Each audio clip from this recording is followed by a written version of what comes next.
આ સાધન લિમિટેડ છે એટલે આની ફ્રેમમાં તો એ આવશે જ, પરંતુ સમજવાનું એમ છે કે આમાં એ પરિચ્છિન્ન નથી, કેદ નથી, એમ સજેશન આપવામાં આવી રહ્યું છે. એટલે આ એનું સજેશન છે કે પરબ્રહ્મના અગણિત આનંદની અંદર આપણા આનંદ કે સામર્થ્ય છે એ આવા પરિચ્છેદથી ઘેરાયેલા છે, એ પૂર્ણાનંદ કે અગણિત આનંદ નથી. આ અર્થમાં શ્રી મહાપ્રભુજી આજ્ઞા કરે છે કે પરમ બ્રહ્મ તું કૃષ્ણો હિ સચ્ચિદાનંદ કમ બૃહત. આ જે કમ છે એનો અર્થ શ્રી ગુસાઈજી સમજાવે છે કે જે આ કપ પ્રત્યય છે, કપ પ્રત્યયને ગણિતાનંદત્વમેવ ન તુ પુરુષોત્તમવત પૂર્ણાનંદત્વમ ઇતિ જ્ઞાપ્યતે. અક્ષર પણ સચ્ચિદાનંદ છે, પુરુષોત્તમના માટે પણ સચ્ચિદાનંદ શબ્દનો પ્રયોગ થાય છે, પરંતુ અંતર એક કમનો છે. હિન્દીમાં કમ કહેવાય ને, આમાં કમ ઓછું છે. આની અંદર પણ કમનો અર્થ એટલો જ છે કે આનંદ છે એ અલ્પ છે. આ પુષ્ટિ માર્ગનું ઉપાસ્ય તત્વ છે. એ અક્ષર દ્વારા સૃષ્ટિ પ્રકટ થાય છે. શ્રી મહાપ્રભુજી હવે એનું આગળ સ્વરૂપ સમજાવે છે કે આ જે અક્ષર છે એની દ્વિરૂપતા છે, બે રીતે ભાષિત થાય છે. દ્વિરૂપમ તદ્હિ સર્વમ સ્યાત એકમ તસ્માદ વિલક્ષણમ. અક્ષર બ્રહ્મ છે એ પ્રભુની આજ્ઞા કે ઈચ્છાના અનુરૂપ સૃષ્ટિને પ્રકટ કરે છે. જેમ આપણે શરૂઆતમાં જોયું કે અક્ષરમાંથી કાલ, કર્મ, સ્વભાવ, પ્રકૃતિ અને પુરુષ એ પેદા થાય છે. પ્રકૃતિમાંથી જગત સૃષ્ટિનું નિર્માણ થાય છે, જળ પદાર્થોનું. પુરુષના અંદર ચૈતન્ય પ્રધાન જીવાત્માઓ પ્રકટ થાય છે. આ બધું અક્ષર બ્રહ્મ કરે છે. એટલે અક્ષર બ્રહ્મનું એક રૂપ એ છે કે જે સર્વમ સ્યાત. આ જે છે જગત રૂપે જે થાય છે એ અક્ષર છે. અને એકમ તસ્માદ વિલક્ષણમ. આ જગત રૂપથી અક્ષરનું એક વિલક્ષણ સ્વરૂપ પણ છે. એટલે આપણે જે જગતમાં રહી રહ્યા છીએ એ અક્ષરાત્મક જગત છે, અને એક અક્ષર એનાથી વિલક્ષણ પણ છે. એ વિલક્ષણતા શું? કે જેમ આપણે કોઈ જગ્યાએ કોઈ કાર્ય કરવા માટે જઈએ, દાખલા તરીકે કોઈ ફેક્ટરીનું નિર્માણ થઈ રહ્યું છે, કે કોઈ ખેડૂત છે ખેતી કામ માટે ખેતર લઈ રહ્યો છે, તો એ પોતાનું ઘર તો બાંધશે ને, પોતાના નોકર ચાકરોની વ્યવસ્થા પણ કરશે, ઘણું બધું બીજું કામ કરશે, પોતાના વાહનોના માટે પણ શેડ બાંધશે, ઢોર ઢાકરોની વ્યવસ્થા કરશે, સાથે સાથે પોતાના નિવાસ માટે પણ વ્યવસ્થા કરશે. જ્યારે કોઈ કામ કરવું છે ત્યારે એમ પ્રભુ જે વખતે સૃષ્ટિ પ્રકટ કરવા ઈચ્છી રહ્યા છે ત્યારે એક તો પ્રભુની શક્તિ છે સૃષ્ટિના નિર્માણ કાર્યમાં લાગે છે, અને પ્રભુની એક સૃષ્ટિ પ્રભુના એ નિર્માણ કાર્ય કે લીલા કરવા માટે એમના નિવાસ સ્થાનના રૂપમાં બને છે. અક્ષરના બંને સ્વરૂપો છે, એક સાથે બંને કાર્ય અક્ષર કરે છે. એવા નોકર ચાકરો હોય છે કે જેમને એક જ કામ ન હોય, એને એકથી વધુ કામ આપેલા હોય, એટલે પટાવાળાનું પણ કામ કરતો હોય અને ડ્રાઇવિંગ પણ કરતો હોય, એવું બંને કાર્ય એક સાથે સોંપાતા હોય છે. એમ અક્ષર બ્રહ્મ છે એ સૃષ્ટિ નિર્માણના કાર્યમાં પણ ભગવદ ઈચ્છાનું અનુસરણ કરે છે, અને પ્રભુનો દિવ્ય લીલા ધામ છે તે રૂપમાં પણ એનું અનુસરણ કરે છે. હવે આવું અક્ષર છે દ્વિરૂપ, એ કોને કેવું દેખાય છે? શું બધા એ અક્ષરનો એવો અનુભવ કરે છે? શ્રી મહાપ્રભુજી કહે છે કે નહીં. તમે જુઓ, અક્ષર સ્વરૂપમ નિરૂપયંતી દ્વિરૂપમિતિ, આ શ્રી ગુસાઈજીની વિવૃત્તિ છે. તદ અક્ષરમ બ્રહ્મ, અક્ષર છે એ જ બ્રહ્મ છે, સચ્ચિદાનંદ જેને કહેવાય છે. એના બે રૂપો છે, એક સર્વમ સ્યાત એટલે પ્રપંચ રૂપેણ આવિર્ભૂતમ, એકમ જગત રૂપમાં. પ્રપંચ એટલે જગત, જગત રૂપમાં જે આવિર્ભૂત થાય છે તે એક, અને એકમ રૂપમ તસ્માત પ્રપંચ રૂપાત એકરૂપત્વેન શ્રુતિ પ્રતિપાદ્યત્વેન જ્ઞાન્યુપાસત્વેન તન્મુક્તિસ્થાનત્વેન અને પુરુષોત્તમાધિષ્ઠાનત્વાદિભિ વિલક્ષણ. આ અક્ષર છે એ મલ્ટીફેસેટ પર્સનાલિટી છે. એટલે જ્ઞાની જે વખતે અક્ષરના સ્વરૂપનો પરિચય પ્રાપ્ત કરે છે ત્યારે એને એમ જણાય છે કે આ એ જ તત્વ છે કે જેમાં મારે વિલીન થઈ જવાનું છે. એટલે જ્ઞાની છે એ અક્ષરની ઉપાસના કરે છે, પણ એ જ અક્ષરને જ્યારે ભક્ત જુએ છે ત્યારે ભક્તના મનમાં થાય છે કે આ તો એ સ્થાન છે કે જેમાં મારો ઉપાસ્ય શ્રી કૃષ્ણ બિરાજે છે. એટલે એને ભગવદ્ ધામના રૂપમાં વ્યાપી વૈકુંઠના રૂપમાં અક્ષરની પ્રતીતિ થાય છે અને જ્ઞાની એમ વિચારે છે કે મારે આની અંદર ભળી જવાનું છે, વિલીન થઈ જવાનું છે. દૃષ્ટિભેદનો દૃષ્ટાંત તમને સામાન્ય આપું છું. કુતુબ મિનાર કોઈ વખતે તમે જોયો હોય, અમદાવાદનું કાંકરિયા તળાવ કે વડોદરાનું સુરસાગર જોયું હોય, મોરબીનો ઝૂલતો પુલ તમે જોઈ શકો છો. કેટલા સુંદર સુંદર સ્થાનો છે, પરંતુ જેને મરવું હોય એના માટે પણ એ બહુ ઉત્તમ સ્થાનો છે. દૃષ્ટિભેદ છે. પરિણામ આવ્યા પછી તમે જોતા હશો કે જે હતાશ વિદ્યાર્થીઓ છે, મા બાપે બહુ ઊંચા રિઝલ્ટની કામના કરી હોય, ખૂબ પ્રેશરથી ભણાવ્યા હોય, અને પછી હવે શું મોઢું દેખાડશું એમ વિચારીને કોઈ વ્યક્તિ છે કુતુબ મિનારને જુએ ત્યારે એને કોઈ બહુ સુંદર ભવ્ય ઇમારત તરીકે નથી દેખાતી, એને એમ દેખાય છે કે અહીંયા મારો અંત છે. જ્ઞાની છે એને આટલું રૂડું રૂપાળું સુંદર અક્ષર જે ભગવાનનું ધામ છે એમાં પુરુષોત્તમ બિરાજે છે એવો એને બોધ નથી થતો, કેમ કે એની દૃષ્ટિ પુરુષોત્તમ સુધી પહોંચતી નથી. એટલે એ અક્ષરને જોઈને તો ભયો થઈ જાય છે અને એમાં એ વિલીન થવાની કામના કરી બેસે છે. જેમ ઓલો આત્મઘાતી વિચારધારવાળો કુતુબ મિનારને જોઈને પડવાનો વિચારે કે ઝૂલતા પુલને જોઈને એકડો મારવાનો વિચારે. આ દૃષ્ટિભેદ છે. ભગવાને એવી જ એને સામર્થ્ય આપી છે, એવું જ એનું વર્ણ છે, એટલે એને એ ફલ પ્રાપ્ત થાય છે.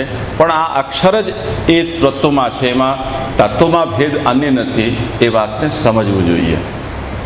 તે પછી શ્રી મહાપ્રભુજી અહીંયા થોડી અન્ય મતોની સાથે તુલનાના અને યુદ્ધના મૂડમાં છે કે અક્ષરને શાસ્ત્ર તો આ રીતે બતાવે છે કે ભગવાન સૃષ્ટિનું નિર્માણ કરવા ઈચ્છે છે ત્યારે જે તત્વને પ્રકટ કરે છે એ જેટલા પણ કારણો છે એનું પણ કારણરૂપ સૃષ્ટિનું રો મટીરિયલ એ અક્ષર બ્રહ્મ છે, એમાંથી સૃષ્ટિ પ્રકટ થાય છે. પરંતુ અનેક વિચારધારા ધરાવનારા લોકો, અનેક ફિલોસોફરો, તત્વચિંતકો આ તત્વને એ રીતે નથી સમજતા. એમની પોતપોતાની અલગ દૃષ્ટિ છે. એટલે જગતરૂપમાં જે અક્ષર પરિણમ્યું છે એ જગતરૂપને જોઈને ચિંતકો પોતપોતાની થિયરી આપે છે. એ લોકોનો વિચાર કોઈકનો એવો છે કે આ સૃષ્ટિ વસ્તુતઃ અણુઓના સંયોજનથી, પરિમાણથી, એના ભેગા થવાથી પેદા થઈ છે. જેમ અત્યારનો વિજ્ઞાનનો સિદ્ધાંત છે, એ વિજ્ઞાનનો સિદ્ધાંત અને ભારતીય તત્વચિંતનની અંદર ન્યાય વૈશેષિક જે દર્શન છે એનો સિદ્ધાંત લગભગ એક સરખો છે. મૂળભૂત કે સૃષ્ટિ છે એના મૂળભૂત ઘટક તત્વો કોઈ જળ પદાર્થો છે જેને અણુ કહેવાય છે કે પરમાણુ કહેવાય છે, એના જ બીજા કોઈ પણ નામ અત્યારે તમે કહી શકો. એના સંયોજન કરનારું કોઈ કર્તા છે, કોઈ તત્વ છે જેણે આને ભેગા કરી અને આ સૃષ્ટિ નિર્માણ કરી છે. કેમ કે આપણે વ્યવહારમાં જોઈએ છીએ કે કોઈ પણ કાર્ય, કોઈ પણ વસ્તુ બને છે ત્યારે એ વસ્તુ સ્વયં નથી બનતી, કોઈ ચૈતન્ય, કોઈ જીવંત વ્યક્તિ હોવી જોઈએ કે જે એ વસ્તુને સ્વરૂપ આપે છે, કાર્યરૂપ આપે છે. જે માટલો છે કુંભાર બનાવે છે, કડિયાઓ છે મકાન બનાવે છે, વણકર છે વસ્ત્ર બનાવે છે, ખેડૂત છે એ પાક લણે છે કે વૃક્ષો વાવે છે.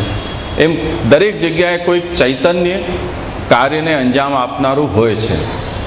એમ આ સૃષ્ટિ છે એના મૂળ તત્વો તો કોઈ અણુ કે પરમાણુઓ છે, એને કોઈ ચૈતન્ય તત્વે એકઠા કર્યા છે, ભેગા કર્યા છે, જોડ્યા છે, એનાથી આ વિવિધતાપૂર્ણ સૃષ્ટિ બની છે.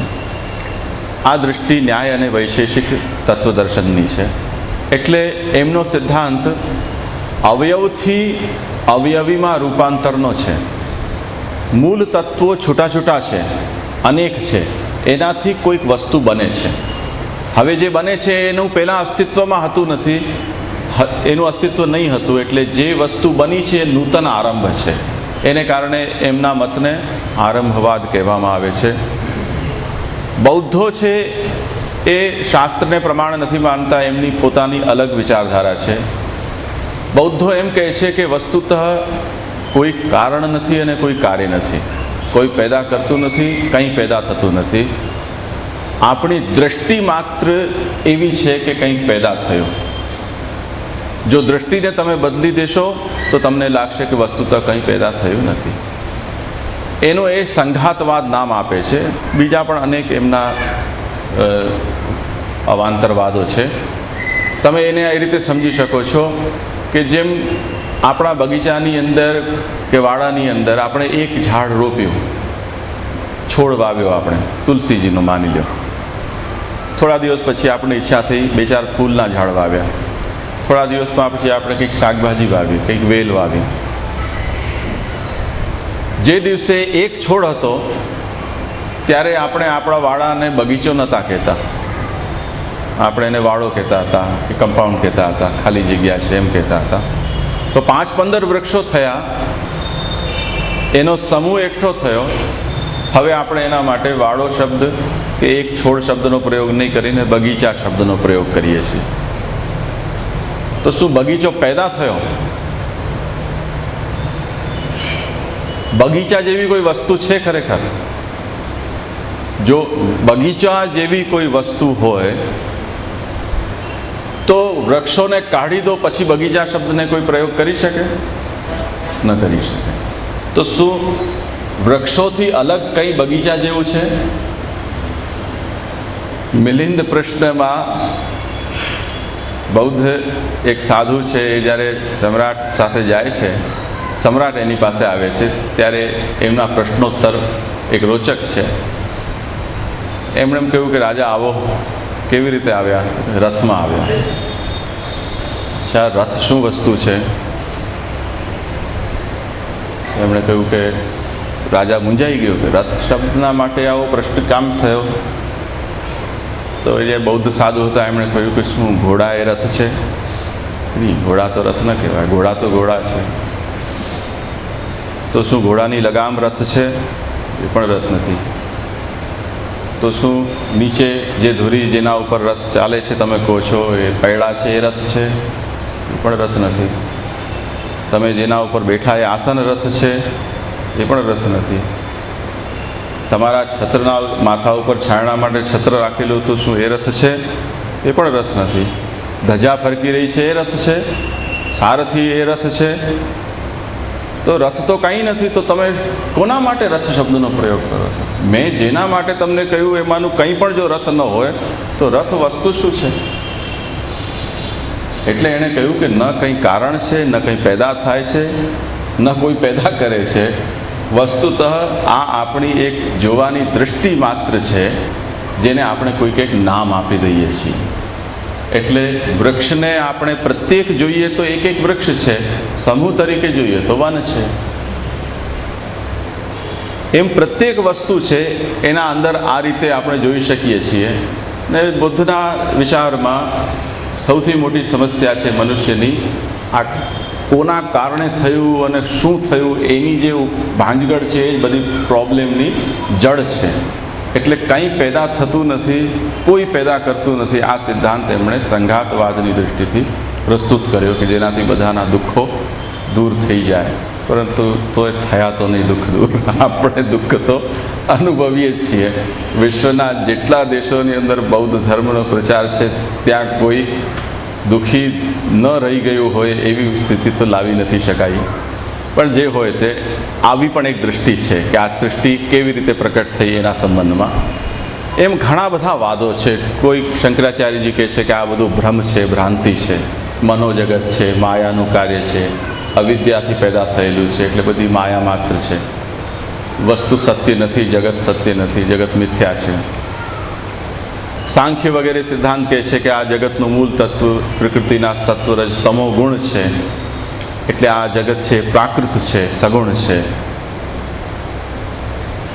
સાંખ્યનો એક સિદ્ધાંત આપણે પણ કોઈક રીતથી સ્વીકારીએ છીએ જે પરિણામવાદ છે.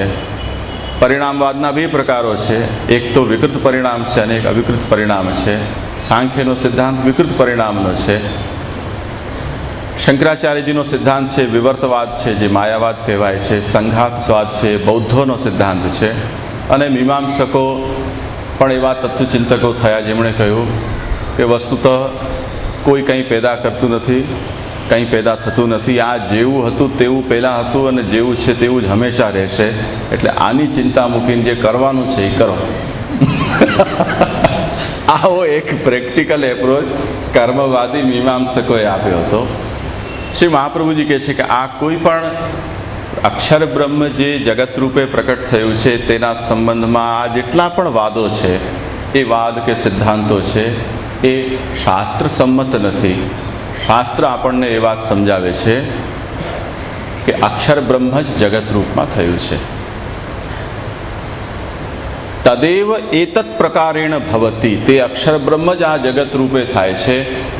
યદિ પરમાણુ પણ સૃષ્ટિની અંદર કોઈ પદાર્થના રૂપમાં બનતો હશે તો એ પરમાણુ રૂપ પણ અક્ષર થયો છે. તેથી સત્વરજ તમોગુણના રૂપમાં કોઈ જગત પેદા થાય છે તો એ સત્વરજ તમોગુણ પણ અક્ષર બન્યું છે. તેથી સૃષ્ટિનું મૂળ અક્ષર છે જે પ્રભુએ સૃષ્ટિના નિર્માણ માટે પ્રકટ કર્યું છે. એ પ્રક્રિયા હવે જોઈ લો તમે. તદેવ એતત પ્રકારેણ ભવતી ઇતિ શ્રુતેર્મતમ. એ અક્ષરમાંથી પ્રકૃતિ, પુરુષ, કર્મ, સ્વભાવ, કાલ, આ 5 તત્વો. પ્રકૃતિમાંથી મહત તત્વ પેદા થાય છે, એમાંથી અહંકાર. એ અહંકારનું જ રૂપાંતર પ્રાણ અને બુદ્ધિ પણ છે. અહંકાર 3 પ્રકારના છે, સાત્વિક, રાજસ અને તામસ. એમાંથી તામસ અહંકારમાંથી પંચ તન્માત્રાઓ એટલે રૂપ, રસ, ગંધ, સ્પર્શ અને શબ્દ. રાજસ અહંકારમાંથી 10 ઇન્દ્રિયો એટલે પંચ જ્ઞાનેન્દ્રિયો અને પંચ કર્મેન્દ્રિયો. અને સાત્વિક અહંકારમાંથી મન. આ રીતે આ જળ જગત છે એની ઉત્પત્તિ થાય છે. આ બધું જળ છે આપણે ત્યાં. પ્રકૃતિથી આરંભ કરીને મહત, અહંકાર, એટલે ખાસ ધ્યાનથી સમજજો કે મન, બુદ્ધિ, ચિત્ત અને અહંકાર પણ એના સ્વરૂપમાં જળ પદાર્થ છે, અચેતન છે. જીવાત્માના સંસર્ગથી એની અંદર ચૈતન્યનો સંક્રાંત થાય છે. તે સિવાય એની અંદર સ્વયં કંઈ કરવાની સમર્થ નથી. તો આ જગત છે એ તદેવ એતત પ્રકારેણ ભવતી. તે પછી પુરુષમાંથી અસંખ્ય જીવાત્માનું પ્રાકટ્ય છે અને તે તરફ આનંદાંશના પ્રાધાન્યવાળો સમષ્ટિ અંતર્યામી છે, એનું પ્રાકટ્ય છે. પંચ તન્માત્રાઓ સ્થૂલ થઈને પંચ મહાભૂત બને છે, એ તમે અહીંયા જોઈ શકો છો. તામસ અહંકારમાંથી પંચ તન્માત્રા, એમાંથી પંચ મહાભૂત એટલે પૃથ્વી, જલ, તેજ, વાયુ અને આકાશ. આ જાતની સૃષ્ટિ છે. આ દરેક વસ્તુ એ અક્ષરાત્મક છે. કોઈ પણ સ્ટેપ એવું નથી કે જે આનાથી છૂટું હોય. જે પેદા થયું છે એ આમાંથી પેદા થયું છે, જે પેદા થયું છે આની અંદર પેદા થયેલું છે. એટલે અક્ષરને, જગતને આપણે બ્રહ્માત્મક કે અક્ષરાત્મક કહીએ છીએ. હવે આ જે અક્ષર છે, શ્રી મહાપ્રભુજી કહે છે કે એને તમે, આપણે જે અનુભવાય છે એ તો સ્થૂલ રૂપ છે. અત્યારે આપણે અક્ષરનું જે રૂપ અનુભવી રહ્યા છીએ એ રૂપ કયું છે કે જે પરિવર્તનશીલ છે. એનું ખરું જે નામ છે એનો અનુભવ તો આપણે નથી કરી રહ્યા, જે ક્ષરણશીલ ન હોય તેવું. દાખલા તરીકે આપણે આપણા શરીરને દૃષ્ટાંત બનાવીએ તો શરીર જે આપણે જોઈ શકીએ, જેનો ફોટો પાડી શકીએ, જેને સ્પર્શી શકીએ, એ શરીરનું જે રૂપ છે એ પરિવર્તનશીલ છે. એટલે ઘણી વખતે આપણે કોઈકને ઓળખી શકીએ છીએ, કોઈકને નથી ઓળખી શકતા લાંબા સમય પછી મળીએ ત્યારે. કોઈકની મૂછ મૂંડાઈ ગઈ હોય, કોઈને વાળ ઉડી ગયા હોય, કોઈ દોડવામાંથી કાળો થઈ ગયો હોય, કોઈ ટાઈટ ચામડીનો હોય તો ઢીલી થઈ ગઈ હોય, કોઈ સીધું હોય બેવડું વરી ગયું હોય. એમ શરીરના અંદર જે ક્ષરણ થાય છે એને કારણે આપણને શરીરને દરેક વખતે નથી ઓળખી શકતા.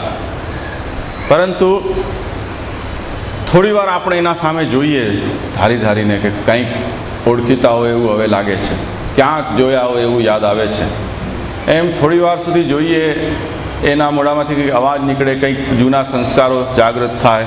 અરે તમે એ તો નહીં. એ જે આપણે જે વખતે 10 કે 15 વર્ષ પહેલાં જેને જોયા હતા એનો ફોટો અને અત્યારનો ફોટો સરખાવો.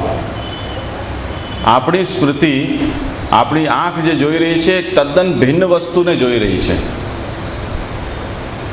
પરંતુ એના અંદર કંઈક એવું અપરિવર્તનશીલ કોમન એવા કોઈ કેરેક્ટરિસ્ટિક છે, એવા ગુણો છે, એવા ફીચર્સ છે જેને આપણે વૃદ્ધાવસ્થાની અંદર અને યુવાવસ્થામાં પણ એક સરખા જોઈ રહ્યા છીએ.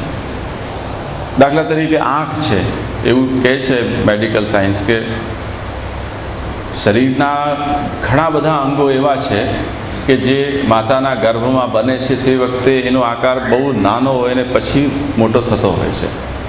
પણ આંખ એવી વસ્તુ છે કે જે બની એ જ આકારની ડોસો થાય ત્યાં સુધી રહે છે, એમાં કોઈ ફરક નથી પડતો. જે વખતે પૂર્ણ રૂપથી આંખ બની ગઈ ગર્ભમાં એની સાઈઝ માપો અને ડોસો થાય ત્યાં સુધી કે ડોસી થાય, તમને જે માફક આવે ત્યાં સુધી આંખનો આકારમાં કોઈ પરિવર્તન નથી આવતું. એટલે ઘણું બધું ક્ષરણશીલ છે, પણ આંખ અક્ષર છે પાછી આપણા શરીરમાં પણ એ અક્ષર સ્વરૂપ રહે છે. નાક વગેરેના ઘાટ આપણે નાના બાળક પેદા થાય તો જોતાની સાથે એમ થાય આ શું ચીબું નાકવાળું પેદા થયું, એનું નાક ઉપાડો દબાવીને બિચારા દબાવીને નાક છે એનું સરખું કરે માણસ. પછી અમુક સમય પછી એ નાકનો આકાર ફિક્સ થઈ જાય. એ નાક પછી એ વ્યક્તિની ઓળખ બની જાય. એ વૃદ્ધાવસ્થા સુધી પણ એ નાકમાં કંઈ ફેરફાર ન થાય. બીજા ઘણા બધા કરચલીઓ પડે, રંગની અંદર ફેરફાર થાય, પણ એ નાક એનું એ જ રહે. કંઈક એવી વસ્તુ છે કે જે ક્ષરણશીલ નથી થતી. એટલે શ્રી મહાપ્રભુજી એમ કહી રહ્યા છે કે જે સૃષ્ટિને આપણે જોઈ રહ્યા છીએ પરિવર્તનશીલ, એ જ એનું તાત્વિક સ્વરૂપ છે. એમ જો આપણે સમજીશું તો ઘણું બધું આપણાથી છૂટી ગયું, ધ્યાન બહાર રહી ગયું. એ અક્ષર બે રૂપનો છે. એ બે રૂપને આપણે કેવી રીતે સમજી શકીએ એ વાત શ્રી મહાપ્રભુજી સમજાવે છે કે ગંગાજીના દૃષ્ટાંતથી, કે પ્રત્યેક પદાર્થ છે એના ત્રિવિધ રૂપો છે, આદિભૌતિક, આધ્યાત્મિક અને આદિદૈવિક. ભૌતિક રૂપ એ છે કે જેનો સાથે આપણે વ્યવહાર કરી શકીએ છીએ, જેને જોઈ અનુભવી શકીએ છીએ સરળતાથી. ગંગાજીના દૃષ્ટાંતમાં શ્રી મહાપ્રભુજીએ કહ્યું છે, શ્રી ગુસાઈજી સમજાવી રહ્યા છે કે આદિભૌતિકમ જલરૂપમ એકમ યત વૃષ્ટ્યા તપાભ્યામ વૃદ્ધિ હ્રાસો ભજતે સર્વ વ્યવહાર યોગ્યત્વંચ. ગંગાજીનું એક જલરૂપ છે. વરસાદના દિવસમાં પૂર આવે, ઉનાળાની અંદર સુકાઈ જાય, સ્નાન પાનાદિ વ્યવહાર આપણે ત્યાં કરી શકીએ છીએ. તો આ જે જલરૂપ છે એ ગંગાનું કયું રૂપ કહે છે? એને આપણે ભૌતિક કહીશું, બાહ્ય રૂપ છે, અત્યંત બાહ્ય રૂપ. પરંતુ શાસ્ત્ર જે લોકો વાંચે છે, શ્રદ્ધાશીલ લોકો છે, એ લોકો ગંગાના એક બીજા રૂપથી પણ પરિચિત છે. જેમ આજકાલ લોકો ગંગાનો એક નદીના માત્ર જલરૂપથી ઉપયોગ કરતા હોય, જેમ સરકાર ડેમ બાંધે, સિંચાઈ યોજના કરે, એમાંથી નળ કાઢે, ઘરે ઘરે સુધી પહોંચાડે. તો સરકાર ગંગાને શું દૃષ્ટિથી જોઈ રહી છે? ભૌતિક દૃષ્ટિથી જોઈ રહી છે, અને વ્યવહાર ભૌતિક થઈ રહ્યો છે. પરંતુ જે તીર્થયાત્રા કરનારી શ્રદ્ધાશીલ વ્યક્તિ છે એ ગંગા તટ ઉપર જશે, ગંગાના પ્રથમ દર્શન થશે ત્યારે શ્રદ્ધાતિશયથી નમન કરશે, નમસ્કાર કરશે, અહોભાગ્યનો અનુભવ કરશે. અનેક જન્મોના પાપ છે આના સ્નાન દર્શન માત્રથી ભસ્મીભૂત થઈ જશે, એવી જાતની એને સ્ફુરણા થશે. અને એ મહાત્મ્યનું જે શાસ્ત્રથી શ્રવણ કર્યું છે, બહુ પ્રસિદ્ધ દૃષ્ટાંત છે.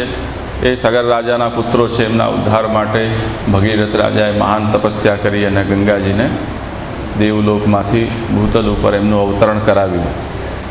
અને એમના સંસર્ગથી એમના સગર રાજાના બધા પુત્રો છે એમનો મોક્ષ થયો.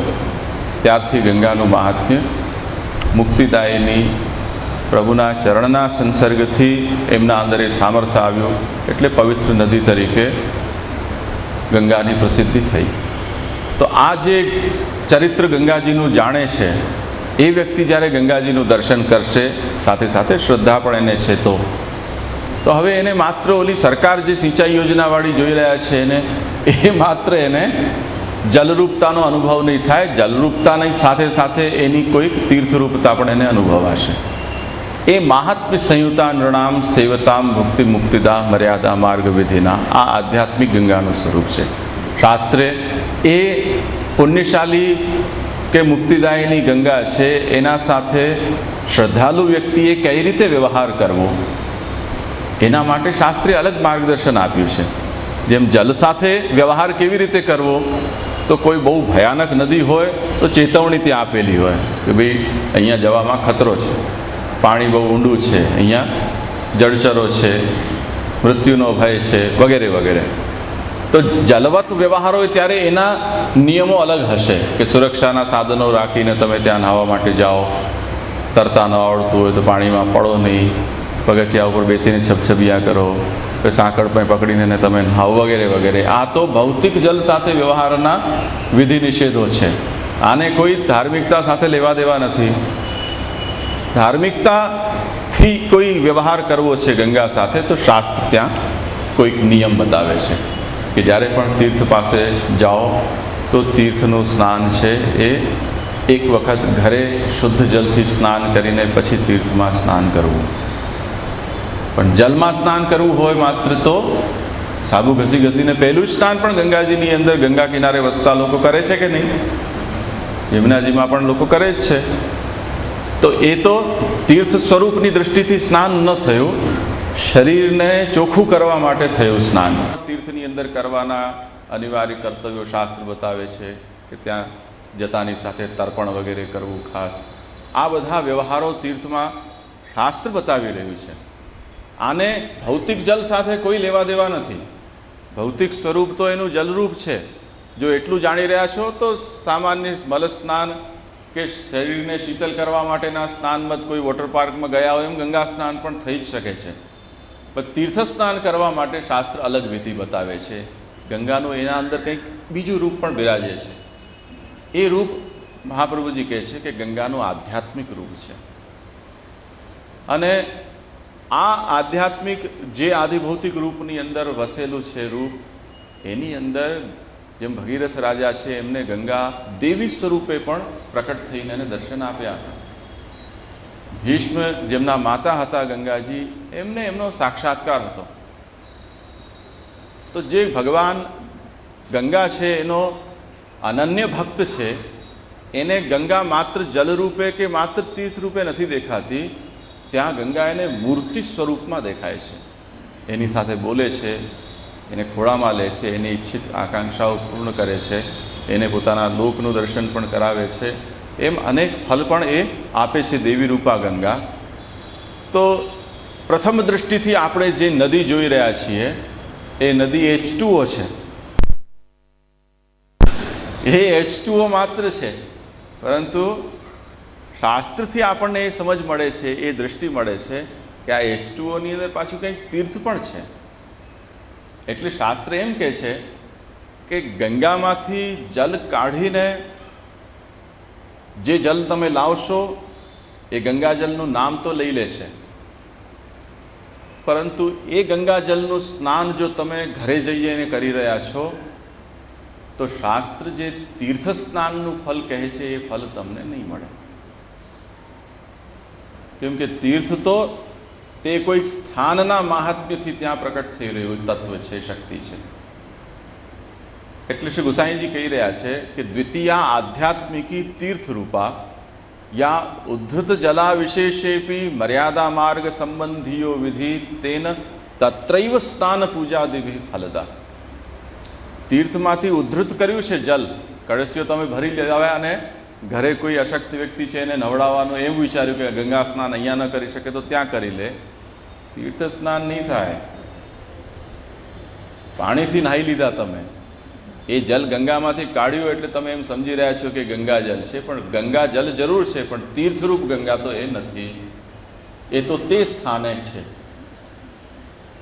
આ એનું આધ્યાત્મિક સ્વરૂપ છે. એટલે આદિભૌતિક રૂપમાં જ એનું આધ્યાત્મિક સ્વરૂપ પણ છે. એને ત્યાંથી કાઢી લેશો તો નહીં જાય, તો માત્ર ભૌતિક રહી જશે. એ એક વચ્ચે કોઈ સાબુની જાહેરાત આવી હતી, ગંગા સાબુન. એમાં ટેન્કર ભરી ભરીને ગંગોત્રીથી પાણી લાવે અને એનાથી સાબુ બનાવે. એનાથી જો કોઈ એવો ભ્રમમાં હોય, वो તો પોતાનો માલ વેચવો છે એટલે જે કરે તે ક્ષમી છે, પણ આપણે એ સાબુ નાવાથી ગંગા સ્નાનનું જો ફલ માનતા હોઈએ તો શાસ્ત્ર એને સમર્થન નથી આપતું. તીર્થ સ્નાન એવી રીતે નથી થતા. આજકાલ એ પ્રક્રિયા બહુ જોરમાં છે, તીર્થોને એના સ્થાનમાંથી ખસેડીને એને જગે જગે સ્થાપિત કરવા. એવા પુષ્ટિ માર્ગમાં છબરડા ચાલે છે. થોડા સમય પહેલાં મેં અમદાવાદમાં એવું સાંભળ્યું કે એક એવી 5 સ્ટાર હવેલી દુકાન બની ત્યાં, અને એની અંદર એવી જાહેરાત કરવામાં આવી કે આ દુકાન એવી છે કે જેની અંદર 84 બેઠકની રજમાંથી એ બેઠકજી બનાવવામાં આવ્યા છે. એ દુકાનની અંદર એક બેઠકજી પણ એક શોરૂમ તરીકે ખોલવામાં આવી અને એની જે કંઈ પણ 21 રૂપિયા કે 51 રૂપિયા જે એમણે ભાવ નક્કી કર્યા હોય જારી ભરવાના ચરણ સ્પર્શના, જાહેરાત એમ કરવામાં આવી કે આ 84 બેઠકની રજ છે એનાથી અહીંયા ચોતરાજી બનાવવામાં આવ્યા છે.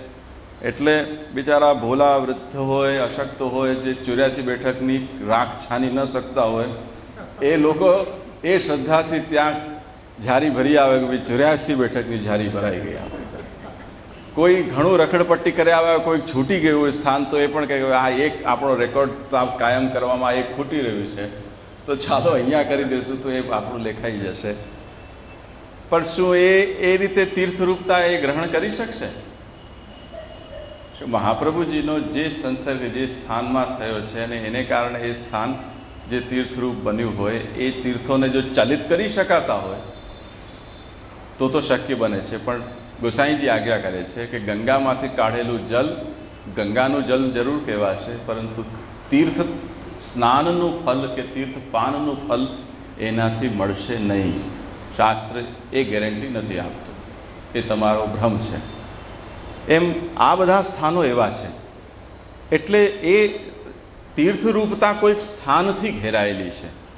એટલે ધ્રુવઘાટ કે હરકી પૌડી કે ગંગોત્રી કે ફલાણું ડીકડું પૂછડું ગંગાસાગર સંગમ કે ત્રિવેણી સંગમ, આ બધા સ્થાનો છે. એનું મહત્ત્વ એટલા માટે છે કે એ સ્થાન કોઈક એવી ઘટના વિશેષથી, એવા મહાપુરુષોના સંસર્ગથી વિશિષ્ટ પવિત્રતા ધારણ કરેલું છે. એને કારણે ત્યાં એની મહત્તા વધી રહી છે. એટલે ત્યાં સ્નાનપાનથી મર્યાદા માર્ગીને ફલ પ્રાપ્ત થાય છે. આ આધ્યાત્મિક સ્વરૂપ થયું. અને આદિદેવિક તત્રૈવ દેવતા મૂર્તિ ભક્ત્યાયા દૃશ્યતે ક્વચિત ગંગાયાંચ વિશેષેણ પ્રવાહા ભેદબુદ્ધયે પ્રત્યક્ષા સા ન સર્વેષાં પ્રાકામ્યમ સ્યાત તયા જલે વિહિતાચ ફલાત તદ્ધિ પ્રતીત્યાપી વિશિષ્યતે.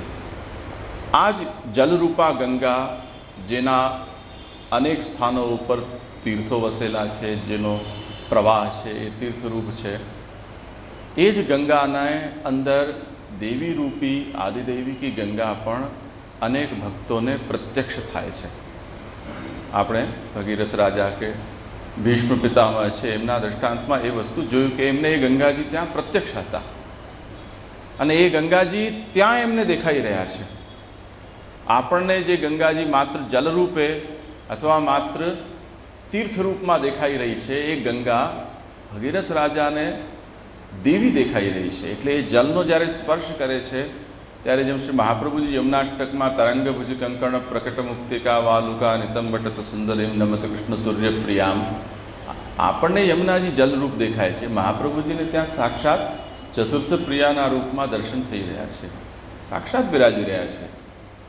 માત્ર દ્રષ્ટિ જોઈએ છે એ ભક્તિની, તો ત્યાં એ વસ્તુ પ્રત્યક્ષ છે. પરંતુ શ્રી ગુસાઈજી કહી રહ્યા છે કે આ જે તીર્થરૂપતા માટે, એની અનુભૂતિ માટે તમને શું જોઈએ? થોડું શાસ્ત્ર પરંપરાનું જ્ઞાન અને શ્રદ્ધા.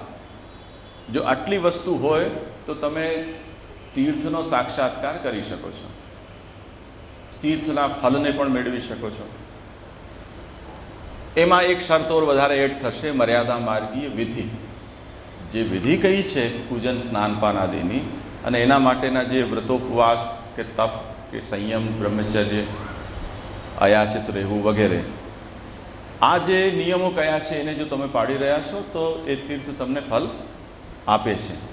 કૃષ્ણાશ્રયને હમણાં યાદ નહીં કરતા, સિદ્ધાંતની વાત કરી રહ્યો છું. હવે અત્યારે તો બધું ગણપતિ બાપા મોરિયા થઈ ગયું, હવે કોઈ તીર્થવિદ બચ્યા નથી, એ એક બીજી કથા છે. પરંતુ જેને શાસ્ત્ર શ્રદ્ધા છે, ગંગાજી પ્રત્યે પણ આદર ભાવ છે, મર્યાદા માર્ગી વિધિથી એ ત્યાં સ્નાનપાન વગેરે પણ કરી રહ્યો છે, તો એને ત્યાં તીર્થ મળી ગયું. ભલે કંઈ દેખાતું નથી, જલ જ દેખાય છે, પરંતુ એનું તીર્થ સ્નાન થયું ગણાશે. પરંતુ દેવી એટલી સુલભ નથી, આદિદૈવિક સ્વરૂપ છે એ એટલું સુલભ નથી કે ગમે તેને મળી જાય. એટલે શ્રી ગોસાઈજી મહાપ્રભુજી સમજાવી રહ્યા છે કે એ તો માત્ર ભક્તિની દૃષ્ટિ હશે તો જ મળશે, એ પણ ક્વચિત, બધા ભક્તને પણ નહીં મળે. કોઈક જ ભક્તને એ દેવી રૂપા ગંગા છે એ પોતાનો સાક્ષાત્કાર કરાવે છે. અને એની શરત શું એ ભક્તિની? એ ભક્તિનો આકાર કેવો હોવો જોઈએ? ગંગાયાંચ વિશેષેણ પ્રવાહા ભેદ બુદ્ધયે સા પ્રત્યક્ષા ભવતી. ભક્તિ કે સ્નેહના બલથી ભક્તનું ચિત્તવૃત્તિ એવી બની જાય કે જેનો હું દર્શન કરી રહ્યો છું એ એને દેવી સ્વરૂપે અનુભવવા લાગે. જલનો સ્પર્શ કરે, તટનો સ્પર્શ કરે તો એના ચરણનો સ્પર્શનું અનુસંધાન થાય. એમાં સ્નાન કરવા જાય તો એના ખોળામાં હું બેઠો છું એવી એને અનુભૂતિ થાય. એવું અભેદ જ્ઞાન, જલ એ જ તીર્થ છે, જલ એ જ દેવી છે, એવું સ્નેહથી અભેદ જ્ઞાન જે વખતે થઈ જાય, ભક્તિથી તાદાત્મકતાનો અનુભવ થાય, ત્યારે બહુ કૃપા કરીને એ દેવી રૂપા ગંગા કોઈક ભક્તના સન્મુખ દર્શન આપે છે, સાક્ષાત્કાર આપે છે. સા ન સર્વેશામ પ્રત્યક્ષા, ગમે તેની સામે એ પ્રત્યક્ષ નથી થતી.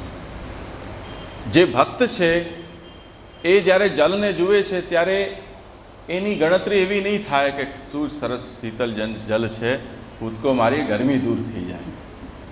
એમ ઠંડક કરવા માટે એનું મન એ દર્શનથી નહીં થાય.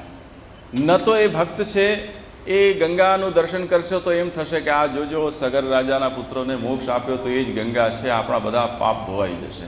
આ બધા ક્ષુદ્ર ગણતરીઓ છે, તુચ્છ વિચારો છે જે ભક્ત છે એના માટે, હીન વિચારો છે એના માટે. આ દૃષ્ટિ એની હવે ન હોઈ શકે. જે ભિખારી વેળા કરનારો છે, સકામ માણસ છે, ગણતરીબાજ છે, જે પોતે શરમાવીને એને કંઈ ફલ કઢાવવા માગે છે કે કોઈ શાસ્ત્રના પ્રેશરથી કોઈ ફલ ત્યાં કઢાવવા માગે છે, એવા બધાની આ ગણતરીઓ હોઈ શકે છે. પરંતુ જે ભક્ત છે જેને દેવીના અંદર જ એ દેવી જેને ફલરૂપ જણાઈ રહી છે, એના માટે આ બધી વસ્તુઓ તુચ્છ છે. એટલે જલનું જ્યારે દર્શન કરશે ત્યારે જ પ્રાકામ્ય એમાં જ પ્રકટ થશે કે મને જે મેળવવું હતું એ આ જ છે, આના સિવાય બીજું મને શું જોઈએ છે.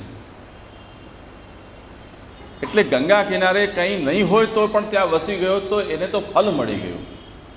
જે વાતને યાદ કરો કે મહાપ્રભુજીના કૃષ્ણ સેવા માટે શ્રી ગોસાઈજીએ વિવેચન કર્યું કે ફલાત્મક નામોક્ત્યા સ્વતંત્ર પુરુષાર્થત્વેન સેવાકૃતિ સ્વસિદ્ધાંત.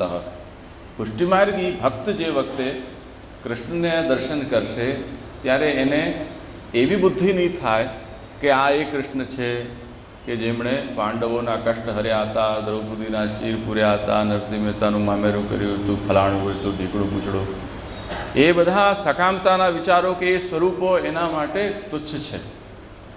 એને તો એ થશે કે આ વ્રજભક્તોએ જેમને કેટલી અભિલાષાથી પ્રાપ્ત કર્યા હતા અને એમનું નિસ્વાર્થ નિષ્કામ ભાવથી ભજન કર્યું હતું અને એમણે એમને સુખ આપ્યું હતું, એ આ કૃષ્ણ છે જે મારા ઘરમાં બિરાજી રહ્યો છે. એ જાતનો અનુભવ ભક્તને થશે જો એ દૃષ્ટિ ભગવાને એને આપી હશે, જો એણે એ દૃષ્ટિને કેળવી હશે. એટલે આદિદૈવિક સ્વરૂપના દર્શન માટે પહેલી શરત છે અનન્ય પ્રેમ, અને બીજી શરત છે જે ભૌતિક રૂપમાં એ તત્વ એને દેખાઈ રહ્યું છે એ ભૌતિક રૂપને માત્ર ભૌતિક ન જાણે, એ જ આદિદૈવિક છે એવી પણ એને સ્ફૂર્તિ થાય. એટલે એને સાક્ષાત જાણે, એને સ્વરૂપાત્મક જાણે, પ્રકટ જાણે. આ જ્યારે શક્ય બને તે વખતે દેવી રૂપ ત્યાં પ્રકટ થાય છે અથવા આદિદૈવિક રૂપ છે એનો સાનુભાવ કે સાક્ષાત્કાર થઈ શકે છે. એટલે શ્રી મહાપ્રભુજી હરિમૂર્તિ સદા ધ્યેયા સંકલ્પાદપી તત્રહિ દર્શનમ સ્પર્શનમ સ્પષ્ટમ તથા ગતિ ગતિ સદા શ્રવણમ કીર્તનમ સ્પષ્ટમ પુત્રે કૃષ્ણ પ્રિયે રતિ પાયોર્મલાંશત્યાજેન શેષ ભાગમ તનવ નયેત યસ્યવા ભગવત કાર્યમ યદા સ્પષ્ટમ ન દૃશ્યતે તદા વિનિગ્રહસ્તસ્ય કર્તવ્યમિતિ નિશ્ચય. આ જે સેવા છે અને ભગવત સેવામાં આપણા સકલ ઇન્દ્રિયોનો વિનિયોગ છે, એના માટે શ્રી મહાપ્રભુજી કહી રહ્યા છે કે નાતઃ પરતરો મંત્રો, નાતઃ પરતરસ્તવ, નાતઃ પરતરા વિદ્યા, તીર્થમ નાતઃ પરાત્પરમ. આનાથી મોટો કોઈ તીર્થ નથી, કોઈ વિદ્યા મોટી નથી, કોઈ તપ નથી, કોઈ મંત્ર નથી, કોઈ સ્તોત્ર નથી. આપણી સકલ ઇન્દ્રિયો પ્રભુની અંદર આ રીતથી પરાયણ થઈ ગઈ, ભગવત સેવા રત થઈ ગઈ, એનાથી મોટું કોઈ તીર્થ નથી. એ જ વાતને શ્રી મહાપ્રભુજી સાધન પ્રકરણમાં પણ આજ્ઞા કરી રહ્યા છે કે જ્યારે ભગવત સેવા આપણે કરીએ ત્યારે પ્રભુના સ્પર્શ કરવાથી ઘણા પુષ્ટિમાર્ગીઓ આજે પણ એટલી હીન માનસિકતાથી પ્રભુની સેવા કરતા હોય છે અને શબ્દ પણ પ્રયોગ કરતા હોય છે, આપણને દુઃખ થાય એકદમ કે અમે તો શ્રીનાથજીના ફોટોની સેવા કરીએ છીએ, શ્રીનાથજીના ચિત્રની સેવા કરીએ છીએ. ચિત્રની સેવા નથી થતી, શ્રીનાથજીની સેવા થાય છે. ચિત્રની સેવા તો કરશે કોઈ ચિત્રકાર કરશે જેની નીલામી કરવી છે એની. ચિત્રની સેવા થોડી હોય. જળ પદાર્થ કોઈ સેવ્ય હોય છે, જો ચિત્ર છે તો એ દેવ નથી. શબ્દ કેટલી ભ્રામક સ્થિતિ પેદા કરે છે. એનાથી એક સ્ટેપ આગળ વધો. જે લોકો આ શબ્દ નથી વાપરતા, શ્રી ગોવર્ધનનાથજી કે શ્રીનાથજી બિરાજે છે, એમાંના ઘણા લોકો એવી જાતની વિચિત્ર માનસિકતાથી પીડિત છે કે આ એ શ્રીનાથજીની સેવા કરી છે કે જે નાથદ્વારામાં બિરાજે છે. એટલે નાથદ્વારાની કોઈ કોપી હોય અહીંયા, ટ્રુ કોપી, એની સેવા તમે કરી રહ્યા છો. અરે ભાઈ, યદિ નાથદ્વારાની ટ્રુ કોપીની તમે સેવા કરી રહ્યા છો તો મહાપ્રભુજીનો માર્ગ ખતમ થયો. કેમ કે મહાપ્રભુજીના માર્ગમાં તો સાક્ષાત કૃષ્ણ સેવ્ય છે. કૃષ્ણનું કોઈ રૂપ સેવ્ય નથી બનતું. કૃષ્ણનો કોઈ અવતાર કે કૃષ્ણની કોઈ વિભૂતિ સેવ્ય નથી, સાક્ષાત કૃષ્ણ છે. તમારે એમ કહેવું જોઈએ કે હું જેની સેવા કરું છું એ ક્યાંક નાથદ્વારામાં બિરાજે છે. નાથદ્વારામાં બિરાજે છે એની તમે સેવા નથી કરતા. જે દિવસે આ વાત પુષ્ટિમાર્ગી સમજશે ત્યારે એની સેવા અંગીકૃત થશે. ત્યાં સુધી એ ભસ્મની અંદર હોમી રહ્યો છે, કશું જ નથી વળતું. મારે ત્યાં જે બિરાજે છે એ ક્યાંક મથુરાધીશ તરીકે સેવાય છે, મારે ત્યાં બિરાજે છે ત્યાં કોઈક દ્વારકાધીશ તરીકે સેવાય છે, મારે ત્યાં બિરાજે છે એ ક્યાંક બાલકૃષ્ણજી તરીકે સેવાય છે, મારે ત્યાં બિરાજે છે એ ક્યાંક શ્રીનાથજી તરીકે ઓળખાય છે. એ સકલ જગ્યાએ જે સેવ્ય છે, મારે ત્યાં બિરાજે છે એ મૂળ રૂપ છે. આવી સ્વરૂપાશક્તિ જ્યાં સુધી સિદ્ધ નહીં થાય ત્યાં સુધી પુષ્ટિમાર્ગીઓ જે સેવાના નામે કરી રહ્યા છે એ ભસ્મમાં હોમી રહ્યા છે. એ કશું જ લેખે લાગતું નથી. મીંડું છે બધું એકદમ. આ વાત છે મહાપ્રભુજી આપણને ગંગાજીના દૃષ્ટાંતથી સમજાવવા માગે છે. જે લોકો આ માનસિકતાને નથી સમજી શક્યા એ લોકો કોની સેવા કરી રહ્યા છે? યા તો કોઈ તીર્થરૂપની સેવા કરી રહ્યા છે કે જે કોઈ સ્થાનમાં કેદ છે, ત્યાંથી હટી નથી શકતો. જે લોકોને એ દૃષ્ટિ પણ નથી, એ લોકો માત્ર ભૌતિક માત્ર ઉપયોગ કરી રહ્યા છે કે ભાઈ એવું કંઈક કરવું જોઈએ, ધર્મ કર્મ એટલે અમે કંઈક કરીએ છીએ, સેવા પૂજા. અને એ લોકો એ સેવા પૂજા માટે શબ્દ પણ એમાં પ્રયોગ કરે. ક્યારે પણ આવે મળે, સેવા પતી ગઈ, આજે વહેલું પતી ગયું, આજે મોડું પતશે, આમ પતી જ આવે, બધું પતાવતા જ હોય છે. સેવા આપણે આજે એટલો શરીરનો વિનિયોગ થયો, આપણા હાથ પવિત્ર થયા, એટલો પ્રભુએ સેવા સ્વીકારી, આવા શબ્દનો કોઈ પરિચય પણ નથી. પતાવવામાં જ છે. પાઠ પતી જાય, માલા પતી જાય, સેવા પતી જાય, બધું ઠાકોરજીને પતાવી દો, બધું જ તમે પણ પતી જાઓ. આ શું સ્થિતિ છે? આપણે દુઃખ થાય ક્યારેક કે કેટલા દેવી માર્ગની અંદર કેવી દુર્દશાની અંદર આપણે જીવી રહ્યા છીએ. શિષ્ટાચાર વાણીનું પણ આપણે નથી સાચવી શકતા. તો એ તો ભૌતિકી સેવા માત્ર છે. એને સેવા કહેવું પણ સેવાનું અનાદર છે. પરંતુ કોઈ ફોટોની કોઈ કરતું હોય કે કોઈ ચિત્રની કે કોઈ મૂર્તિની સેવા કરતો હશે તો એ સેવા ન થઈને તીર્થના પૂજન જેવો કોઈક વ્યવહાર છે. ત્યાં પુષ્ટિ માર્ગ કે ભક્તિ માર્ગ નથી. જે સેવે છે એ મારો સાક્ષાત છે, તેનાથી સિવાય બહાર જગતમાં કોઈ વસ્તુ નથી. આવી જાતનો દ્રઢ સ્વરૂપાશક્તિનો ભાવ જ્યારે આપણે આવી શકે ત્યારે શ્રી મહાપ્રભુજી કહે છે કે બ્રજભક્તોને તો સાક્ષાત બિરાજી રહ્યા હતા, અવતાર કાળ હતો, પરંતુ 8452 વૈષ્ણવની વાર્તાની અંદર જે ભક્તોને સાક્ષાત્કાર કે સાનુભાવ થઈ રહ્યો છે એ આ મુખ્ય કારણ હતું કે એમણે એમને બિરાજતા પોતાના સેવ્ય સ્વરૂપને સાક્ષાત જાણ્યા છે અને તે રીતે સેવ્યા છે. તો એમના માટે પ્રભુ છે એ મૌન વ્રત ધરીને નથી બિરાજી રહ્યા, બોલી પણ રહ્યા છે, માંગી પણ રહ્યા છે, સાથે પણ જઈ રહ્યા છે. બહાર જાય છે તો દરવાજો બંધ કરે છે, ખટખટાવે ત્યારે ઠાકોરજી ખોલે છે. એવા પણ અલૌકિક પ્રસંગો આધુનિક કાળની અંદર પુષ્ટિમાર્ગીઓને અનુભવાયા છે. પરંતુ એ શક્ય ત્યારે છે કે જ્યારે સેવ્યને આપણે સાક્ષાત કરીને એને જાણીએ.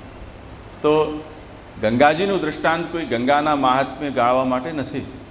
શ્રી મહાપ્રભુજી એ વાત સમજાવી રહ્યા છે કે આ ત્રણ રૂપને જ્યારે સમજો ત્યારે ગુસાઈજી કહે છે તત્રૈવ દેવતા મૂર્તિ ભક્ત્યાયા દૃશ્યતે ક્વચિત.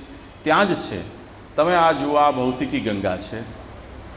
એ ગંગાના જ કોઈ તટની અંદર તીર્થરૂપા ગંગા છે જેનું ક્યાંક વધારે મહાત્મ્ય છે, ક્યાંક ઓછું છે. જેમ ગંગાના કોઈ વિશેષ એવા સ્થાન હોય, ત્રિવેણી સંગમ, ત્યાં વિશેષ મહાત્મ્ય ગણાશે, ત્યાં સ્નાનપાનનું વિશેષ ફલ ગણાશે. પરંતુ ત્રિવેણી સિવાય કોઈ ગંગાજીનું એવું સ્થાન કે જ્યાં કોઈ વિશેષ તીર્થ ન હોય, ત્યાં સાધારણ તીર્થરૂપના સ્નાનનું ફલ મળશે. તો તીર્થરૂપા છે એ સર્વત્ર ગંગારૂપમાં છે, ક્યાંક અધિક પણ છે. એ જ ભૌતિકી ગંગા છે, એના અંદર જ આદિદેવિકી ગંગા પણ તદરૂપમાં જ બિરાજી રહી છે. પરંતુ એ એકદમ એનું આંતરિક સ્વરૂપ છે. એ થોડી લજામણી છે, એ દરેકના સામે પ્રકટ નથી થતી, ઘૂંઘટો તાણેલી છે. એટલે જે સુપાત્ર છે, અધિકારી છે, એના સામે જ એ દેવી રૂપા ગંગા પ્રકટ થાય છે. તમે જોઈ શકો છો ભગીરથ રાજાના સામે ભગવાનના ચરણારવિંદથી પાવન થયેલા દેવી રૂપા ગંગા પણ પ્રકટ થયા, એમને સાક્ષાત અનુભવ થયો છે. એ ગંગાજી જ્યાં જ્યાંથી પણ પધાર્યા છે ત્યાં ત્યાં એ તીર્થો બન્યા.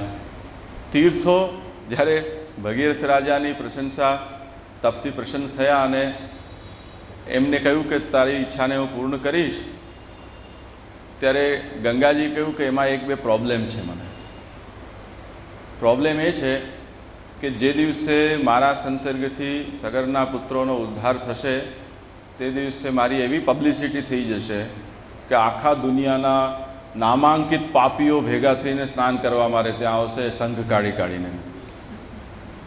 અને એ પાપ મારામાં જ્યારે ધોશે ત્યારે મારા અંદર પાપનો સંસર્ગ થશે, પછી મારું શું? આ બહુ મોટી પ્રોબ્લેમ છે મારી. ત્યારે ભગીરથ રાજા પણ તપ કરવા બેઠા હતા, બહુ વિચારીને બેઠા હતા કે આવું આવે ત્યારે શું જવાબ આપવો. ત્યારે એમણે કહ્યું તમે શું કામ ચિંતા કરો છો કે જેમ પાપીઓ આવશે એમ આપના ચરણારવિંદ, પ્રભુના ચરણારવિંદના જલરૂપ આપ છો. એટલે એ સંસર્ગથી આપના અંદર એ મહાત્મ્ય પ્રકટ થયું છે. પાપીઓની સાથે ભક્તો પણ આવશે કે પ્રભુના ચરણનું જલ છે, એનું ચરણામૃતનું પાન કરવા માટે આપણે પણ ત્યાં જઈએ. ત્યારે જે ભગવત ભક્તો ત્યાં આવશે એમનાથી તમે નિષ્પાપ બનશો. ગંગાજી કીધું કે બસ હવે પ્રોબ્લેમ નથી, હવે હું આવી જઈશ. ત્યારે ગંગાજી પ્રકટ થયા છે. એટલે તીર્થો પણ સ્વયં ભયભીત છે પાપીઓથી, કેમ કે એમની પોતાની શુદ્ધિ ફરી પાછી કોઈકના આધીન છે. સ્વયં પોતાના સામર્થ્યથી કોઈને શુદ્ધ નથી કરી શકતા. તો આ વસ્તુ સ્થિતિ છે. એટલે શ્રી મહાપ્રભુજી પણ આગળ જઈને મર્યાદાસ્થસ્તુ ગંગાયામ શ્રી ભાગવત તત્પર ત્યાં નિરૂપણ કરશે, ત્યારે ઓર વિશેષ વિસ્તાર કરીશું આપણે એનો. પણ આ ત્રિવિધ સ્વરૂપને ધ્યાનથી સમજી લો. શ્રી મહાપ્રભુજી આ દૃષ્ટાંતનો ઉપસંહાર કરી રહ્યા છે કે આ વાત શેના માટે મેં કહી હતી કે જેમ ગંગાજીનું આધિભૌતિક જલરૂપ છે, આધ્યાત્મિક એ શક્તિરૂપ તીર્થરૂપ છે અને આધિદૈવિક એ તીર્થરૂપ છે, તેવી રીતે અક્ષર બ્રહ્મને પણ સમજવાનું છે. એટલે જે જગતનો આપણે અનુભવ કરીએ છીએ પરિવર્તનશીલ, એ જ કૃષ્ણનું આધિભૌતિક સ્વરૂપ છે. એ આધિભૌતિક સ્વરૂપમાં પરિવર્તન આપણને દેખાય છે, પણ એ પરિવર્તન જેના અંદર થઈ રહી છે ઘટના, આપણે જોયું દૃષ્ટાંત માટલાનું, ઠીકરાનું અને એની માટીનું. તો માટીમાં આ બધા રૂપોના પરિવર્તન થાય છે. એ માટી તો અક્ષર છે, અપરિવર્તનશીલ છે. એમ જે અક્ષર બ્રહ્મની અંદર આ નામ રૂપોનું પરિવર્તન થઈ રહ્યું છે, એ અક્ષર રૂપ એ પ્રભુનું આધ્યાત્મિક સ્વરૂપ છે. અને એ આધ્યાત્મિક સ્વરૂપની અંદર જ શ્રી કૃષ્ણ આદિદૈવિક સ્વરૂપથી બિરાજી રહ્યા છે. એ આ જગતની વાસ્તવિકતા છે, આ એનું તાત્વિક સ્વરૂપ છે. તમે વિચાર કરજો, પુષ્ટિ માર્ગે આ સિદ્ધાંતની કેટલી ક્રૂર હત્યા કરી છે. જે આ સિદ્ધાંત બતાવે છે પુષ્ટિ માર્ગ કે જે ભૌતિક છે એ જ આધ્યાત્મિક છે અને એ જ આધિદૈવિક છે, આમાં કોઈ ભેદ નથી. એ પુષ્ટિ માર્ગે ભગવત સેવ્ય સ્વરૂપાના કેટલા પ્રકારો ઘડ્યા. દૂધઘરના ઠાકોરજી, નાગરીના ઠાકોરજી, અંસકડીના ઠાકોરજી, સકડીના ઠાકોરજી, મરજાદના ઠાકોરજી, બિન મરજાદના ઠાકોરજી, કૂવાના જલના ઠાકોરજી, પંપ બોરવેલના ઠાકોરજી, ગોસ્વામી બાલકના ઠાકોરજી, વૈષ્ણવના ઠાકોરજી, ગોસ્વામીઓમાં પણ નિધિના અને અનિધિના, નિધિની અંદર પણ મહાપ્રભુજીની નિધિ, ગુસાઈજીની નિધિ, કેટલા ભેદ ખડા કર્યા છે આપણે. મહાપ્રભુજી ત્યાં કહી રહ્યા છે કે આ જે માઉસ છે એ માઉસ પણ કૃષ્ણ છે. નિધિ ફિધિની વાત ક્યાં રહી? અને જો આ તત્વને કારણે કોઈ વસ્તુ કૃષ્ણરૂપ નથી બની રહી તો કંઈ જ નથી કૃષ્ણ. નિધિ પણ કૃષ્ણ નથી. જાઓ, એ જળ પદાર્થ માત્ર છે. મહાપ્રભુજી આ કહી રહ્યા છે આ સકલ જે કંઈ પણ છે એ કૃષ્ણરૂપ છે. તેથી જે સેવ્ય છે એ પણ કૃષ્ણ છે. આ લોજિક છે આના પાછળનો. જો સકલ કૃષ્ણ રૂપ ન હોત, કૃષ્ણ સકલ રૂપ ન હોત તો સેવ્ય પણ કૃષ્ણ ન હોત. વિશેષતા એટલી છે કે એ સેવ્યની અંદર આપણા સ્નેહ પણ એક અલગ દૃષ્ટિ આપી રહ્યો છે, જેને એને ઓર આપણા માટે અંગત બનાવ્યો છે. એ ભક્તિની એક વિશેષ દૃષ્ટિ છે. ભગવાન પોતાના ભક્તની સેવાને સ્વીકારવા માટે એ મૂર્તિ સ્વરૂપે પ્રભુએ પોતાના સ્થાનને નિર્ધારિત કર્યું છે. એક આધ્યાત્મિકતા પણ ત્યાં છે. તો હવે ક્યાં નિધિનો કોઈ પ્રશ્ન રહ્યો, ક્યાં અનિધિનો કોઈ પ્રશ્ન છે, ક્યાં મર્યાદિના ઠાકુરજી, ક્યાં ગેરમર્યાદિના ઠાકુરજી, ક્યાં કોઈ ભેદ રહ્યો? આટલો દિવ્ય સિદ્ધાંત જે બતાવી રહ્યો છે એના જ માર્ગની અંદર સેવ્ય સ્વરૂપોને લઈને જ્યારે આટલો ભેદ પેદા થાય, એ પાપ કોણ ક્યારે દૂર કરશે? ક્યારે આપણે એનાથી નિવૃત્ત થઈશું? અને જ્યારે એવી હીન માનસિકતા કે ખોટી ગ્રંથિથી જ્યારે આપણે પ્રભુની સેવા કરતા હશું ત્યારે ત્યાં તો ઠાકોરજી છે જ નહીં. કેમ કે આપણે ત્યાં તો સ્વરૂપની સેવા છે એ ભાવ પ્રતિષ્ઠાથી જ થાય છે. જો ભાવ છે તો ભગવાન છે, ભાવ નથી તો એ પથ્થર છે, જળ પદાર્થ છે. જેમ ગંગાને જે દેવી જાણે છે એના માટે એ દેવી છે, બાકી તો જલ છે. સંડાસ ધો એનાથી તમે તમારી લોકો ધોય છે, કપડાં ધોય છે. એમ જે વ્યક્તિ આ દ્રષ્ટિથી સેવ્ય સ્વરૂપને નથી જોતા એના માટે વસ્તુતઃ ત્યાં ભગવાન ભૌતિક સ્વરૂપ માત્રથી બિરાજી રહ્યા છે, એક શોકેસના રૂપમાં, જેની રોજ ઝાટકણી કરવામાં આવે છે, સાફ સફાઈ કરવામાં આવે છે, ડેકોરેટ કરવામાં આવે છે. અંદર કશું નથી. ત્યાં ભગવાન ત્યાં તિરોહિત છે. તો એક વાત સમજો કે આ દૃષ્ટાંત માત્ર ગંગાજીના મહાત્મ્ય માટે નથી, આનું બહુ વ્યાપક એનું એપ્લિકેશન છે. એટલે જ્યારે શ્રી મહાપ્રભુજી સાધન પ્રકરણમાં સેવ્ય સ્વરૂપનું નિરૂપણ કરી રહ્યા છે ત્યારે આ સ્પષ્ટ આજ્ઞા કરે છે કે મૂર્તે ભગવત્વમ ત્રેધા સંભવતી. ભગવાન મૂર્તિની અંદર ભગવદ રૂપતા, સાક્ષાત રૂપતા છે એનું નિરૂપણ ત્રણ સ્તરે કહેવામાં આવ્યું છે. એક સૌથી મોટો વ્યાપક સિદ્ધાંત બ્રહ્મવાદનો સિદ્ધાંત, કે આ સકલ જગત છે એ જ તત્વ છે, તે રૂપમાં પ્રકટ થયું છે. એટલે એવું કોઈ સ્થાન નથી કે જ્યાં કૃષ્ણ ગેરહાજર હોય. તમે જો જે સ્થાનમાં કૃષ્ણ બુદ્ધિ રાખી અને સેવશો ત્યાં કૃષ્ણ ઉપસ્થિત છે, હાજર છે, ઉપલબ્ધ છે. આ એક વ્યાપક સિદ્ધાંત જેને કારણે ભગવત સેવા, ભગવત સ્વરૂપની અંદર આપણે કરીએ છીએ. શાસ્ત્ર પણ ભગવાન મૂર્તિની અંદર ભગવત વતન, ભગવત ભજનનો નિર્દેશ કરે છે, વિધિ બતાવે છે. એ મંત્ર વિધાનથી પણ ત્યાં ભગવત્વ છે. એટલે જ્યાં ભક્તિની દૃષ્ટિ નથી, આધ્યાત્મિક દૃષ્ટિ માત્ર છે, શાસ્ત્રના વિધાનોનું પાલન કરવા માત્રની દૃષ્ટિ છે, ત્યાં ભગવાન એ મર્યાદાને એને સાચવવા માટે પણ ત્યાં બિરાજે છે. કેમ કે શાસ્ત્ર છે ભગવદ વાણી છે. શાસ્ત્ર એમ કહી રહ્યું છે કે મારું ભજન ભગવાન મૂર્તિની અંદર કરવું. જ્યારે કોઈ અર્ચક શાસ્ત્રીય વિધિથી મૂર્તિમાં ભગવાનનું પૂજન કરે છે ત્યારે ભગવાન પોતાના વચનની મર્યાદા રાખવા માટે મર્યાદા માર્ગી વિધિથી ત્યાં બિરાજે છે અને એની પૂજાને સ્વીકારે છે. આ બીજો પ્રસંગ છે.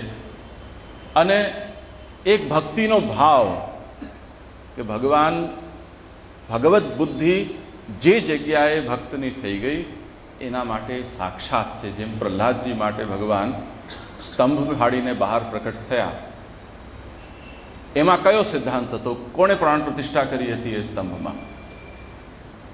કોણ ગોસ્વામી બાલક એને પુષ્ટ કરવા માટે ગયું હતું? માત્ર પ્રહલાદજીની ભાવના છે, એ ભાવના માટે પ્રભુ ત્યાં પ્રકટ થઈ ગયા. હિરણ્યકશિપુને કરી દેખાડ્યું કે મારો ભક્ત જે કહેતો હતો કે હું સર્વત્ર છું, તો જેવા. તો પુષ્ટિ માર્ગની અંદર શ્રી મહાપ્રભુજી જ્યારે ભગવત સ્વરૂપને સેવા માટે પધરાવે છે, ત્યારે શ્રી મહાપ્રભુજી એમ કહે છે કે આ ભગવાનની એક વ્યક્તિગત ઉદ્ધાર કરવાની ઈચ્છાથી થયેલો અવતાર છે, એનાથી ન્યૂન નથી. જેમ નંદરાયજી, યશોદાજી કે વસુદેવજી કે દેવકીજીના વ્યક્તિગત ઉદ્ધાર માટે ભગવાન પધાર્યા હતા એમના ઘરમાં પુત્ર રૂપમાં, એમ એનમ ઉદ્ધરિષ્યામી ઇતિ મૃદાદેહ પ્રાદુર્ભૂતો, એમ ભગવાન મહાપ્રભુજી કહે છે હું આ ભક્તનો ઉદ્ધાર મારા આ સ્વરૂપથી કરવા માગું છું, એટલા માટે હું અહીંયા પ્રકટ થયો છું. તો એ જે ભગવત સ્વરૂપ આપણે ત્યાં પધારે છે સેવામાં, ત્યારે એ ભગવાનનો એ અવતાર છે અને એનો નંદોત્સવ આપણને ઉજવવો જોઈએ. એ શ્રી ગુસાઈજીએ પુષ્ટિ જે સ્વરૂપ સ્થાપન પ્રકાર છે એની અંદર પણ એનો નિર્દેશ કર્યો છે, ગુરુને આદેશ આપ્યો છે. અને ત્યાં આ જે સાક્ષાત નંદરાજ કુમાર છે એ મૂર્તિ પણ નથી, સ્વરૂપ પણ નથી, પરંતુ સાક્ષાત છે, એવી બુદ્ધિ ગુરુ સ્થાપિત કરી અને પોતાના સેવક કે શિષ્ય છે એને પણ એ ભાવ સ્થાપિત કરીને સ્વરૂપ પધરાવે, એવો સ્પષ્ટ આદેશ પુરુષોત્તમ પ્રતિષ્ઠામાં શ્રી ગુસાઈજીએ કર્યો છે. ત્યાં એ સ્વરૂપની સ્થાપન, સ્વરૂપની ભાવના, એ ભાવ સ્થાપનની અંદર પણ એ જ પ્રકાર છે જે નંદરાયજી, યશોદાજી અને વ્રજભક્તોએ પ્રભુના અંદર જે ભાવો જોયા હતા. તો તત્રૈવ દેવતા મૂર્તિ ભક્ત્યાયા દૃશ્યતે ક્વચિત, એ દેવતા મૂર્તિ ત્યાં છે, એ કોઈ અલગ નથી એનાથી.